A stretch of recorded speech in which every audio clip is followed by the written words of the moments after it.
Bienvenue à vous tous et merci d'être avec nous dans ce nouveau journal. Voici tout de suite les principaux titres de l'actualité de ce jour. Les radios Narmapian en visite à Tuamasin. Ils en profitent pour s'expliquer sur le remplacement des membres de la Haute Cour constitutionnelle. 18% de touristes étrangers en moins en 2013, mais plus de recettes touristiques dans les caisses de l'État. Les touristes étrangers deviennent beaucoup plus dépensiers durant leur séjour à Madagascar. On célèbre aujourd'hui la journée mondiale des maladies rares et parmi ces maladies, l'Alzheimer, encore inconnue à Madagascar mais qui touche déjà des centaines de personnes.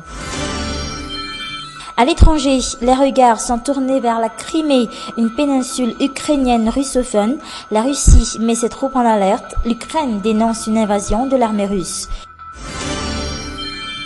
Le Venezuela est toujours secoué par des manifestations sociales dénonçant l'insécurité dans ce pays d'Amérique latine.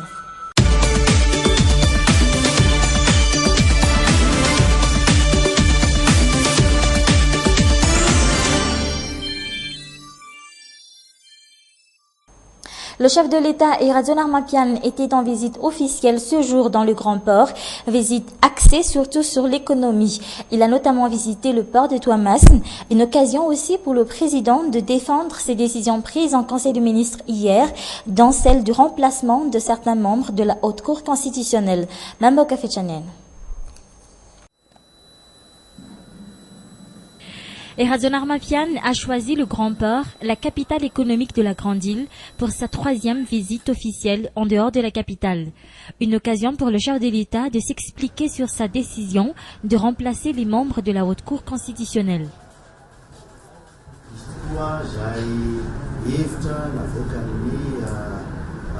C'est vrai que la HCC a émis cet avis. Est-ce que cet avis a influencé ma décision? Nous pouvons toujours mettre en relation ce genre de choses. Mais comme je le dis très souvent, on doit toujours respecter la loi. Leur mandat a déjà expiré en 2010. Et pour ne pas dire que c'est une cour qui arrive en fin de mandat qui prend les décisions, c'est tout à fait logique qu'on reconsidère d'abord la place et l'importance de la HCC.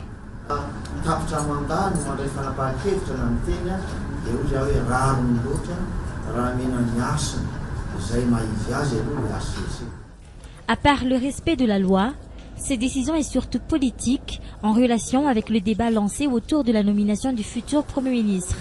Des mesures nommant le constitutionnaliste Jean-Éric Rakoutoarsou, Yvonne Raharsou et Farhadi Salavawarsou comme nouveaux membres de la HCC. Libre aux autres institutions représentées au sein de la Cour de nommer leurs représentants en temps voulu tout en tenant compte des dispositions légales. Pour sa part, la nouvelle présidente de l'Assemblée nationale, Christine Razanamassou, affirme que leurs représentants seront élus durant la prochaine session ordinaire.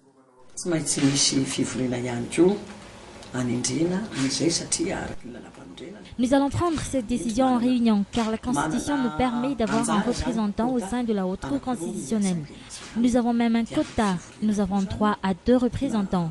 Nous allons les élire durant les sessions ordinaires ou extraordinaires de la Chambre basse.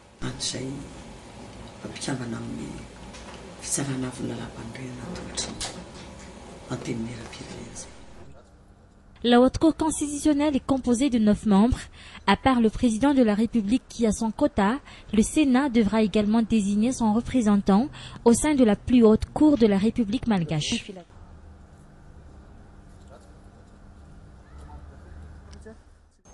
Le comité de sauvegarde de l'intégrité, cette institution sous la tutelle de la présidence de la République vient de publier le DOS ou le dossier d'orientation stratégique. L'objectif est de rétablir l'autorité de l'État sur tous les plans, des propositions qui seront soumises aux autorités compétentes. Aramis Sarakudbe. Il serait très difficile d'appliquer la loi à Madagascar, ce qui ne garantit aucune stabilité au régime en place. Ce constat pourrait aussi expliquer la crise cyclique à Madagascar. Aujourd'hui, il serait temps de changer les choses selon le Comité pour la sauvegarde de l'intégrité, le CSI, raison de la publication du fameux document d'orientation stratégique.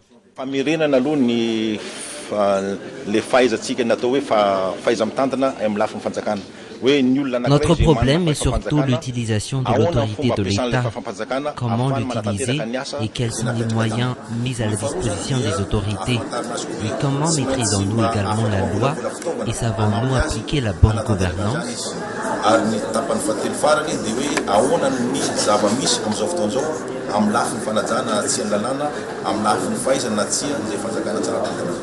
Dans son ensemble, le DOS ne s'éloigne pas des dossiers précédents élaborés dans le but de rétablir le pouvoir de l'exécutif. Parmi les points à changer, la corruption dans l'administration, l'absence de projets de développement clairs, des représentants de l'autorité centrale non respectés. Le CSI propose 3 solutions. Nous constatons tous aujourd'hui que c'est très difficile d'appliquer la loi ou même la discipline à Madagascar. C'est pourquoi nous devons apporter des changements pour que la situation ne se dégrade pas à Madagascar. Le CSI, sous la tutelle de la présidence de la République, devrait remettre le DOS aux autres institutions étatiques et privées. Un mot en tourisme. Des touristes étrangers beaucoup plus dépensiers durant leur séjour à Madagascar. C'est aujourd'hui le constat fait par les professionnels du secteur. À leur grand bonheur, car en 2013, le nombre de touristes a connu une nette régression de plus de 18%. Une enquête signée Mamba Okafechanian. Le Grand Sud, l'Issal, le Tigre de Bémara ou encore le Grand Nord, l'île au parfum Nosibé, des régions touristiques très prisées par les touristes étrangers. En 2013, ce secteur a fait rentrer d'énormes recettes dans les caisses de l'État, grâce notamment aux dépenses effectuées par chaque touriste. Au minimum, un touriste dépense 65 € par jour, soit plus de 207 milliards par jour. Mais qui sont ces touristes? En haut de la liste, les touristes simples, appelés touristes sac à dos. La plupart ne passent pas par les agences de voyage.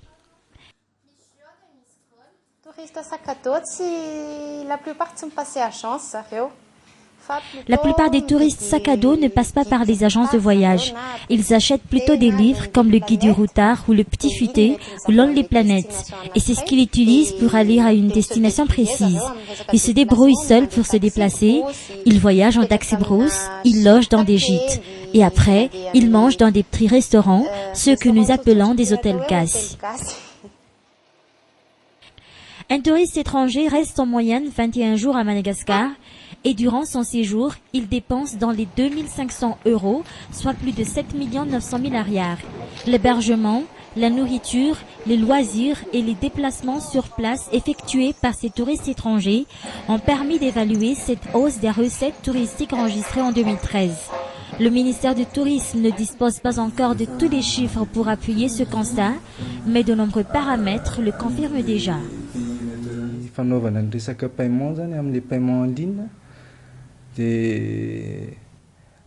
Nous avons pu constater la hausse des dépenses de chaque touriste grâce au paiement en ligne.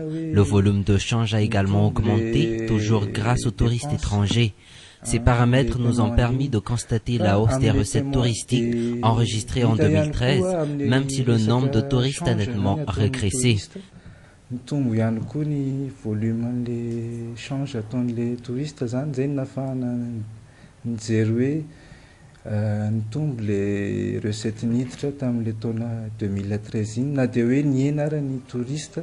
Jusqu'ici, Madagascar est classée parmi les destinations les plus chères au monde à cause des frais d'avion. Elle est par contre une destination attrayante, contrairement aux autres pays à vocation touristique. Ici, les touristes ne dépensent que peu d'argent durant leur séjour. Et puis dans le domaine de la santé, la journée mondiale des maladies rares est célébrée aujourd'hui un peu partout dans le monde. À l'heure actuelle, il existerait 8000 maladies rares. Les personnes qui en sont atteintes ont peu d'espoir de traitement. Leurs cas sont trop particuliers pour qu'on y consacre des recherches importantes, mais des associations luttent contre cette fatalité pour améliorer le quotidien des malades. Et parmi ces maladies rares, la maladie d'Alzheimer. On recense aujourd'hui de nombreux cas à Madagascar et une association se bat en particulier contre cette maladie et apporte du soutien aux familles des malades. Anna Muriel, Inzara Ndiansou. Olga a passé ces 3 dernières années à soigner sa mère atteinte de la maladie d'Alzheimer. Au début, ses proches étaient incapables de détecter les symptômes de cette maladie. Puis un jour, elle a été ramenée à la maison par des inconnus, oubliant totalement d'où elle vient.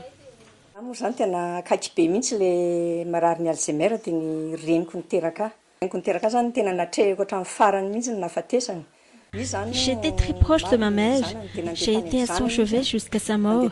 Un jour, elle est allée à Ivat et est revenue sur son chemin jusqu'aux 67 hectares. Et c'est là qu'elle s'est perdue. Un inconnu a dû le ramener à Mbunjin. C'est à ce moment qu'on a su qu'elle est atteinte de cette maladie. Depuis, l'état de santé de sa mère s'est dégradé et l'a menée à la mort. Elle n'arrivait plus à se rappeler de plusieurs noms, puis elle a fini par ne plus se rappeler des noms de ses propres enfants. Elle oubliait les petits gestes au quotidien. Un jour, elle a pris une cuillère et l'a cachée dans un livre. Elle a fait tout à l'enfer.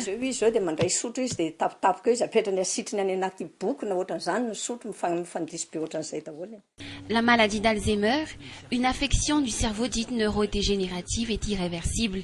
Elle est irréversible et à l'heure actuelle, aucun traitement curatif ne permet de la guérir. Les malades ont surtout besoin d'accompagnement pour affronter cette maladie. Les proches des malades doivent être très attentionnés envers eux, car ils ont besoin de beaucoup d'attention au quotidien. Il n'y a que l'affection qui pourrait atténuer les conséquences et l'évolution de cette maladie. La maladie d'Alzheimer se trouve en haut de la liste des maladies rares. Elle n'est pas une conséquence normale du vieillissement. Pour l'heure, de nombreuses recherches concernant cette maladie sont restées infructueuses. Parmi les personnages célèbres atteints de l'Alzheimer, l'ancien président américain Ronald Reagan. C'est la fin de cette édition. Merci à vous de l'avoir suivi jusqu'à la fin. Excellente suite de programmes sur nos antennes. Au revoir.